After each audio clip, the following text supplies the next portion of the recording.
What if I told you that the most dangerous people in your life are not the ones who scream in your face, but the ones who quietly drain your energy, chip away at your confidence, and make you doubt your own worth? They don't always show up as enemies. Sometimes they come disguised as friends, colleagues, even family. You know the type, those who constantly criticize, those who thrive on drama, those who manipulate situations to keep you feeling small. They make you question yourself. They make you feel like no matter what you do, it's never enough. And here's the truth, if you don't learn how to handle them, they will control you without you even realizing it. Toxic people don't steal your money, they steal your peace. And peace is priceless. Think about it. How many times have you lost sleep because of someone's words replaying in your head? How many times have you carried someone else's negativity with you, like a heavy backpack, all because you didn't know how to set it down? We often tell ourselves, I'll just ignore it, but ignoring is not the same as being free. Silence without strategy only allows them to keep pulling the strings. The smartest way to deal with toxic people isn't about fighting fire with fire. It's not about lowering yourself to their level. It's about outsmarting them. It's about knowing that your energy, your focus, and your emotional stability are worth protecting. Imagine walking into a storm with an umbrella. You don't stop the rain, but you stop it from soaking you. That's what it means to deal with toxic people, the smart way. And here's the secret. This isn't just about them. It's about you. Because every time you let someone's negativity dictate your actions, you're handing over the steering wheel of your life. But when you master yourself, your reactions, your boundaries, your mindset, suddenly their words lose power, their games fall flat, and you walk away stronger. So ask yourself this. Are you ready to stop letting toxic people live rent-free in your head? Are you ready to take back control, not by shouting louder, but by standing stronger? Because once you understand the smartest way to deal with them, you'll never see their power the same way again.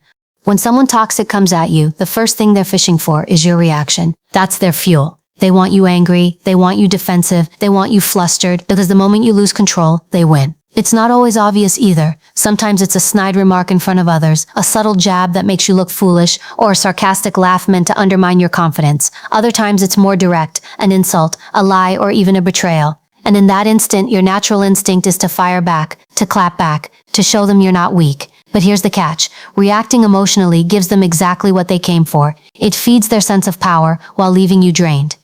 Think about a time when someone said something that really cut you deep. Maybe it was at work, maybe in a relationship. Your heart raced, your voice got louder, and you snapped. And afterward, what did you feel? Did you feel empowered, or did you feel like they dragged you into a game you didn't even want to play? That's the danger of reacting. It places you in their arena, on their terms, and once you're there, you're not in control anymore. Responding with control is different. Responding means you pause, you take that split second to breathe, you don't let the rush of emotion hijack your mind. You remember that your silence, your calm tone, your steady body language can be far more powerful than any words shouted in anger. Responding means choosing your action instead of being forced into one. That's how you reclaim the power. Picture this. A toxic person throws a jab at you in front of a group. Everyone's eyes shift to you, waiting for a reaction. This is their stage. They want the show. Now imagine instead of snapping back, you smile calmly, tilt your head, and respond with something measured, something that shows you're unshaken. Or maybe you don't respond at all. You simply look at them for a moment and turn away. Do you realize how unsettling that is to someone who thrives on chaos? When you don't give them the reaction they expected, you rob them of their weapon. You make them question themselves. There's a saying, if you can't control what someone says, you control how you respond. That's where real strength lives. It doesn't mean you let people walk all over you. It means you understand the value of composure. Because let me tell you, composure intimidates. Anyone can yell, anyone can lose their cool, but the person who stands calm while the storm rages, that's the person who owns the room. Now, I'm not saying this is easy. It takes practice, it takes awareness. When someone provokes you, your emotions don't politely wait in the background. They surge forward. Your body reacts before your brain catches up. But this is where discipline comes in. You have to train yourself like a muscle. You practice slowing down. You practice catching that spark before it turns into fire. Sometimes it's as simple as counting to 3 in your head, or taking one deep breath before you speak. That pause may be just a second, but it gives you enough time to shift from reacting to responding. And here's the beauty of it. Once you master this, you stop being easy to manipulate. Toxic people sense very quickly who they can push and who they can't. If you're someone who erupts at every provocation, they know exactly how to get under your skin. But if you're someone who stays steady, who refuses to give them the emotional payoff, they lose interest. They can't play their game with you because you're not playing at all. Let's be real. Life will always have toxic people. They're not going anywhere. At work, in your social circle, sometimes even at home. You can't control that. What you can control is whether you let them pull you down to their level or whether you rise above it. Think of it like someone trying to hand you a heavy bag full of garbage. You don't have to take it. You can let them hold their own trash. That's exactly what happens when you don't react. You don't carry their baggage. You let them sit with it.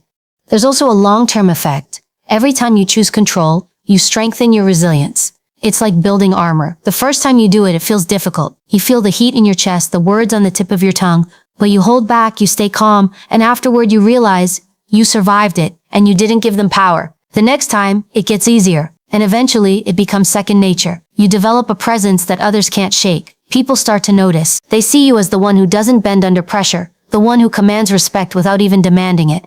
On the other hand, imagine the alternative, always reacting, always being pulled into fights, always carrying regret for the things you said in anger. That's exhausting. That's a life where toxic people dictate your mood, your energy, even your choices. Why would you give them that control when you can take it back? So here's the truth. Responding with control isn't just about dealing with toxic people. It's about mastering yourself. It's about proving to yourself that no one, no matter how cruel or manipulative, gets to decide how you feel. That's your choice. And when you start choosing calm over chaos, when you start responding instead of reacting, you don't just survive toxic people, you outsmart them, you outlast them, and most importantly, you rise above them. Boundaries are not walls. They are doors with locks. They don't exist to shut people out. They exist to protect what's inside. Your peace, your energy, your sanity. Yet so many people struggle with boundaries because they've been taught that saying no is selfish, that protecting your space is rude, that keeping distance makes you cold, and that conditioning is exactly what toxic people prey on. They know you hesitate to speak up. They know you'll second guess yourself. So they keep pushing, testing, inching closer until suddenly you're overwhelmed and drained. That's why boundaries without apology are not optional. They are essential. Think about it. If you leave your front door unlocked, would you really be surprised if someone walked in and took something? Of course not. The problem isn't always that people cross lines, it's that we didn't make those lines clear to begin with. And once they realize they can take without permission, they'll keep doing it. Toxic people thrive where there are no boundaries. They want you available at all times. They want to guilt you into giving more than you have. They want you to feel bad for protecting yourself. But the moment you set a boundary and stand by it unapologetically, the game changes. The biggest mistake people make is believing that boundaries need to be explained, justified, or softened. You don't owe anyone a long speech about why you won't answer the phone at midnight, or why you won't tolerate disrespect, or why you won't say yes to every favor. Boundaries are declarations, not debates. The more you explain, the more room you give for someone to negotiate, twist your words, or make you feel guilty. And guilt is the tool toxic people love the most. They'll say you've changed. They'll say you don't care anymore. They'll say you're selfish. But let me tell you something, self-care is not selfish. Protecting your energy is not cruelty. Respecting yourself is not a crime. Boundaries without apology. Send a message. I know my worth. Because when you hesitate, when you apologize for setting limits, what you're really saying is, I'm not sure if I deserve this. And toxic people can smell that insecurity from a mile away. They'll test you, they'll push back, they'll try to make you second guess, but the strongest position you can take is standing firm. No apology, no long explanations, just a calm, confident line drawn in the sand. Let's make it real. Say someone at work keeps piling their responsibilities on you. You want to be helpful, you don't want to seem difficult, so you say yes again and again. Before you know it, you're overwhelmed, stressed, and resentful. Now imagine instead you say, I can't take that on. Not I'm sorry, I can't. Not maybe next time. Just a firm statement. That's a boundary. Or maybe you have a friend who only calls when they need something, never when things are good. You decide you won't pick up every time. That's a boundary. Or maybe it's a family member who always criticizes you, and instead of sitting there and absorbing it, you say, I'm not open to this conversation, and you walk away. That's a boundary. And here's the truth. At first, people won't like it, especially toxic people. They'll be shocked, even angry, because you're disrupting the dynamic they've gotten used to. They'll push harder. They'll test your resolve. But you have to hold the line. Because once they realize that you won't bend, that your boundaries aren't negotiable, something powerful happens. They either respect you or they distance themselves. And either outcome is a win for you. Now, I know some of you are thinking, but what if it's family? What if it's someone I can't completely cut off? Boundaries still apply. Sometimes they look different. You may not walk away entirely, but you control the time, the energy, the access they have to you. Maybe you see them less often. Maybe you keep conversations short. Maybe you choose not to share personal details with them anymore. That's still a boundary. Because the truth is, you don't owe unlimited access to anyone, not even family. Respect is a two-way street, and if someone refuses to respect your limits, they don't deserve unlimited access to your life. One of the most freeing realizations you'll ever have is this: it's not your job to make other people comfortable at the expense of your well-being. If someone feels uncomfortable because you said no, that's their issue, not yours. If someone calls you cold because you don't let them cross the line, that's their problem, not yours. Boundaries are not about controlling others, they're about controlling yourself, what you allow, what you tolerate, what you accept. And let's be clear, boundaries are not acts of cruelty, they are acts of clarity. When you set them, you're not being mean, you're being honest. You're saying, this is who I am, this is what I can give, this is what I will not allow. That level of clarity doesn't just protect you, it also gives others the chance to meet you with respect. People who truly value you will adjust. People who don't will fall away. Either way, you win because you're no longer stuck in the endless cycle of overgiving, over-explaining, and over-apologizing. So the next time you feel guilty for saying no, remember this: every yes you give to something toxic is a no you're giving to yourself. Every time you let someone cross your boundary without consequence, you're teaching them that your peace doesn't matter. But when you stand firm, unapologetically, you're teaching the world and yourself that your well-being is non-negotiable. And that is one of the smartest, strongest moves you can ever make against toxic people. Toxic people feed on drama the way fire feeds on oxygen. If you give them emotional fuel, they burn brighter, hotter, and longer. That's why detachment is one of the smartest tools you can ever use. Detachment doesn't mean you stop caring about life or people. It means you stop investing your emotions in people who are committed to draining you. It means you refuse to play their game. Because here's the truth, the only reason their words, actions, or manipulations cut so deep is because you gave them access to your emotions. When you detach, that access disappears.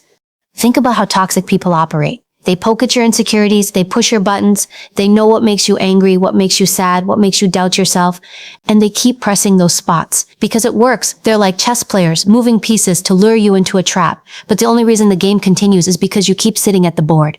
When you detach, you don't flip the board over in anger. You simply get up, walk away, and let them play by themselves. Nothing frustrates a toxic person more than realizing they can't make you dance to their tune. Now, emotional detachment doesn't happen overnight. It requires awareness, practice, and sometimes even rewiring how you think. Most of us are conditioned to believe that every comment, every opinion, every piece of judgment deserves our emotional reaction. But ask yourself this: does someone's negative opinion really define your worth? Does their criticism actually change your value? No, it only hurts because you allowed it to. Detachment is learning to say, that's their opinion, not my truth. Imagine someone throws an insult your way. Instead of biting back, instead of letting your blood pressure spike, you look at it like a ball being thrown at you. You don't have to catch it, you don't have to hold it, you can let it fly right past you and hit the ground. That's detachment. It's the ability to separate yourself from the toxicity without letting it seep into your soul. A lot of people confuse detachment with coldness. They think if I detach, people will think I don't care. But detachment is not about not caring, it's about caring selectively. You choose where your emotional energy goes. You don't waste it on people who have shown they don't value it. You save it for things and people that actually matter. It's about conserving your power. Because the truth is, your emotions are your currency. Spend them wisely. If you give them away freely to anyone who pushes your buttons, you'll always end up broke. Toxic people hate emotional detachment because it strips them of control. They want to see you angry, crying, defending yourself, begging for clarity, demanding fairness. They want you hooked.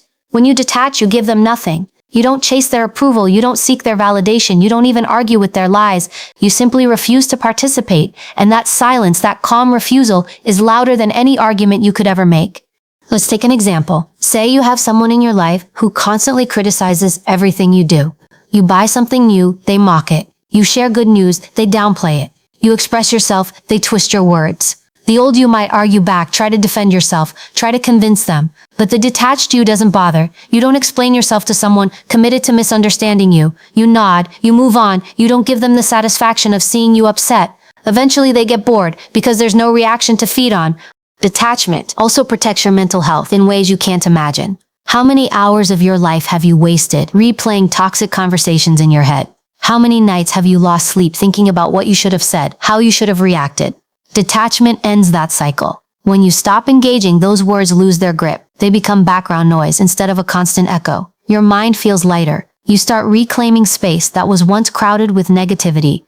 But here's the hard part. You have to train yourself not to personalize things.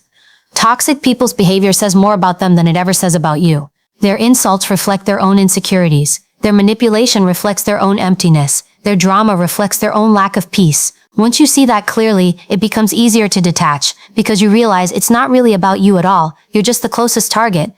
Another way to practice detachment is by controlling your access points. You don't have to answer every text immediately. You don't have to pick up every phone call. You don't have to show up to every gathering where you know toxicity will be present. Create space. Distance is a form of detachment too. It doesn't always have to be emotional armor. You can physically limit how much time and access toxic people get. And when they complain, that's proof your boundary is working.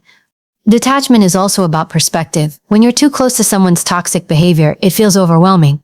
But when you step back, you start seeing patterns. You realize that this isn't the first time they've done this, and it won't be the last. That perspective gives you clarity. Instead of being caught up in the storm, you watch it from a distance. You see it for what it is, a storm that will eventually pass if you don't walk into it. The more you detach, the more you realize how much power you truly have. Because here's the irony. Toxic people only have as much influence as you give them. Without your emotional energy, they're powerless. And once you see that clearly, you never go back to engaging in their games. So the next time someone toxic tries to bait you into an argument, tries to make you feel small, or tries to drag you into their chaos, remind yourself you don't have to attend every battle you're invited to. You can choose peace over drama. You can choose silence over shouting. You can choose detachment over destruction. And when you do, you'll discover a freedom so powerful, toxic people won't know what to do with you anymore. Toxic people want nothing more than to see you break. Their negativity is designed to crush your spirit, to make you doubt yourself, to make you feel small. But what if you flipped the script? What if instead of letting their negativity weaken you, you turned it into fuel? That's the smartest way to deal with them. You don't just survive their poison, you use it to grow stronger, sharper, and more unstoppable than ever. Because here's the truth, negativity is only destructive if you swallow it. If you learn how to process it, filter it, and channel it, it becomes a weapon in your hands instead of theirs. Think about every time someone told you that you weren't good enough. Did it hurt? Absolutely. But isn't it also true that those words lit a fire in you, that they gave you something to prove, not to them, but to yourself? Negativity has a way of creating pressure, and pressure can either crush you or shape you into something stronger. Diamonds are formed under pressure. Steel is hardened by fire. And human beings? We grow the most when we decide that someone else's doubt will not define our destiny. Here's the irony. Every insult, every rejection, every attempt to belittle you is also a free lesson. Toxic people show you where your weaknesses are because they aim right at them. If someone keeps targeting your confidence, maybe that's the area you need to strengthen. If someone keeps mocking your dreams, maybe that's the place you need to double down with even more focus. Their negativity exposes the cracks, and instead of letting those cracks break you, you can fill them with resilience. That's how you turn their poison into power. Take rejection as an example. A toxic person might reject you to make you feel unwanted. But rejection isn't the end. It's redirection. It's the universe clearing a path that wasn't meant for you, so you can find the one that is. Many of the most successful people in the world weren't just rejected once. They were rejected dozens, even hundreds of times. But instead of letting those no's break them, they used them as stepping stones. Every rejection was fuel. Every closed door gave them the energy to knock on the next one harder. That's what it means to transform negativity into strength. Toxic people also criticize relentlessly. They nitpick, they mock, they belittle. And criticism cuts deep because it feels personal. But here's the secret. Criticism, even when delivered cruelly, can still be valuable. If it's true, you can use it to improve. If it's false, you can use it to build thicker skin. Either way, you win. Their words can either point out where you need growth or remind you that their opinion doesn't define you. Both outcomes make you stronger if you choose to see them that way. Another way to flip negativity is to use it as motivation. Nothing drives progress like the determination to prove wrong the people who wanted to see you fail. Not because you owe them proof, but because their doubt becomes the spark that pushes you forward. You start working harder, focusing sharper, moving with more determination. That's how so many great achievements are born. Not in comfort, but in resistance. Negativity becomes a push, a reason to rise, a reason to fight for more. But here's the part that really changes everything. When you learn to turn negativity into power, toxic people lose their grip on you. They think they're tearing you down, but they're actually building you up. Every jab, every slight, every attempt to make you feel worthless only becomes more material for your growth. And when they see that nothing they throw at you can shake you, when they realize that their weapons only make you stronger, they start to lose interest. Their greatest fear is that their negativity doesn't control you anymore. Now let me be clear, this doesn't mean you should go looking for toxic people just to sharpen yourself. You don't need that kind of chaos. But when they do show up, as they inevitably will, you don't have to let them win. You don't have to carry their poison around like a burden. You can filter it, flip it, and use it to fuel your evolution. That's how you rise. Think of it like martial arts. In many styles, the principle isn't to block force with force, but to redirect it. When someone strikes, you don't resist head-on, you take their energy and use it against them.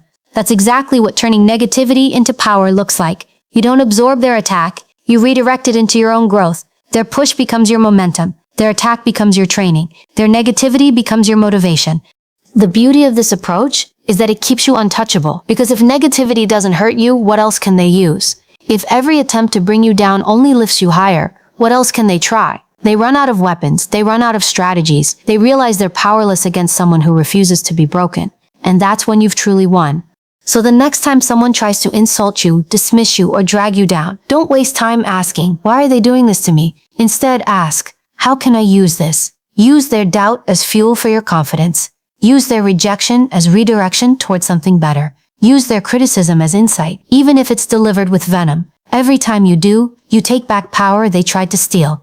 And here's the final point. When you learn to turn negativity into power, you don't just protect yourself, you inspire others. People will see how you rise in the face of toxicity, and they'll start to believe they can too. You become a living example of resilience, proof that no one has the authority to define your worth but you. That's more than just survival. That's transformation. That's alchemy. You turned poison into fuel, and now you're unstoppable.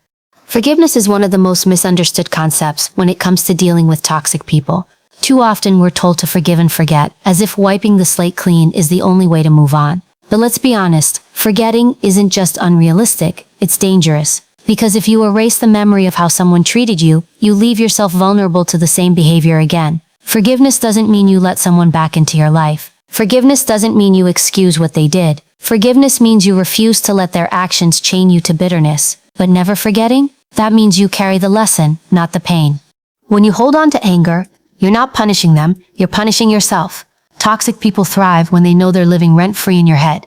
Every time you replay the betrayal, every time you rehearse what you should have said, every time you stew in resentment, you're giving them power long after the moment has passed. Forgiveness is your way of cutting that cord. It's you saying, you don't get to control my emotions anymore. It's a decision to set yourself free, not a gift to them. But freedom doesn't require forgetting. You can release the emotional weight while still remembering the truth of who they are. Think of forgiveness like dropping a heavy stone you've been carrying in your backpack. That stone represents anger, resentment, revenge. It slows you down, drains your energy, keeps you from moving forward. Forgiveness is putting the stone down so you can walk lighter. But forgetting would be tossing the map too, pretending the place where you picked up that stone doesn't exist. And if you forget, what happens? You'll stumble into the same trap again. Forgiveness clears the weight, but memory protects the path. Here's the thing, some people will never change. They'll apologize, maybe even convincingly, but their actions will stay the same. If you forget their patterns, you'll keep falling for their words.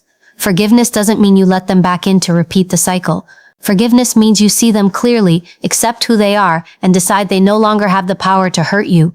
But you also never forget the lessons they taught you. That's how you grow wiser without growing bitter. Let's make it real. Imagine someone betrayed your trust, lied to you, used you, manipulated you. At first the anger burns hot. You think about revenge, about proving them wrong, about exposing them. But over time you realize that holding on to that rage is only keeping you stuck in their shadow. So you choose forgiveness, not because they deserve it, but because you deserve peace. But you don't forget. You remember the red flags you ignored. You remember the patterns you overlooked. And because you remember, you're stronger. You know what to look for next time. You know who not to trust. You know how to guard your energy better. That's forgiveness used strategically. There's also power in choosing who gets access after forgiveness. Some people you forgive and distance yourself from completely. You cut ties, you move on, and you never look back. Others, maybe family or colleagues, you forgive but keep at arm's length. You limit how much of yourself you share. You stop expecting them to be someone they're not. You interact with them but with boundaries so firm they can't get close enough to cause real harm again. That's not bitterness, that's wisdom. And here's something important. Forgiving doesn't mean you erase accountability. Toxic people often twist forgiveness to mean, you should give me another chance or you should stop bringing this up. But accountability still matters. Just because you forgive doesn't mean you pretend it didn't happen. It means you acknowledge it, you accept it, but you don't let it poison you anymore. You can forgive someone and still choose to never trust them again. You can forgive someone and still decide they no longer belong in your life. That's your right. Forgiveness also doesn't happen overnight. Sometimes people pressure you to forgive quickly, as if speed equals strength. But forgiveness is a process. You may need time to feel the pain, to process the betrayal, to sit with the lessons. That's okay. Forgiveness that's rushed isn't real, it's just suppression. Real forgiveness comes when you've worked through the emotions and can release the weight, genuinely. And when it comes, it feels like freedom. Not because you forgot, but because you finally chose to move forward. Never forgetting is the anchor that keeps you wise. It means you don't carry hate, but you also don't carry naivety. You don't let the same snake bite you twice. You remember who showed you their true colors. You remember who drained you, who lied, who tried to break you. And you keep that knowledge close, not as bitterness, but as armor. That memory becomes your protection. Because toxic people often count on your forgetfulness. They count on your soft heart, your willingness to give chance after chance. When you forgive strategically but never forget, you take that weapon out of their hands. And here's the deeper layer. When you forgive but don't forget, you transform pain into wisdom. Every betrayal becomes a lesson. Every wound becomes a scar that reminds you of your strength. Every toxic encounter becomes a teacher, not a curse. That's how you rise. You stop asking, why did this happen to me, and start saying, what did this teach me? That shift is everything. It means you no longer see yourself as a victim of toxic people, but as someone who outgrew them. So when someone asks you if you've forgiven the people who hurt you, the answer can be yes. Yes, you've forgiven, because you won't let their poison live inside you anymore. But forgetting? Never. Because forgetting would erase the strength you earned, the clarity you gained, the resilience you built. Forgive so you can be free. Never forget so you can be wise. That balance is what protects you from repeating the same patterns and what makes you unshakable in the face of future toxicity. In the end, forgiveness is your superpower, but memory is your shield. One sets you free, the other keeps you safe. Together they make sure no toxic person ever holds power over you again. At the end of the day, toxic people will always exist. You can't eliminate them from the world, but you can eliminate their control over you. You've seen how it works. Don't react, respond with control, set boundaries without apology, detach emotionally, and refuse to play their game. Turn their negativity into fuel that powers you forward. And finally, forgive strategically, but never forget the lessons they leave behind. When you live by these principles, you stop being the victim of toxic people and start becoming the master of your own peace. Understand this. Your energy is priceless. Your peace is sacred. And no one, no matter how manipulative, bitter, or loud, deserves to take that away from you. The moment you stop handing them your power, you win. The moment you stop apologizing for protecting yourself, you rise. The moment you use their poison as fuel, you transform. And the moment you forgive without forgetting, you free yourself while making sure the lesson becomes your armor. The smartest way to deal with toxic people isn't about fighting harder, shouting louder, or trying to change them. It's about changing yourself, your reactions, your mindset, your boundaries. That's where your power lies. When you walk into any room, knowing that no one can control your peace, no one can manipulate your emotions, and no one can rob you of your focus, you become untouchable. So, from this moment on, make a decision. No more giving free rent in your mind to people who haven't earned it. No more apologizing for protecting your energy. No more reacting to bait. Choose strength, choose strategy, choose peace. Because toxic people only win if you play their game. And you're too smart, too strong, and too valuable to waste your life playing games you were never meant to play. You deserve better. You deserve freedom. And the power to claim it has been in your hands all along.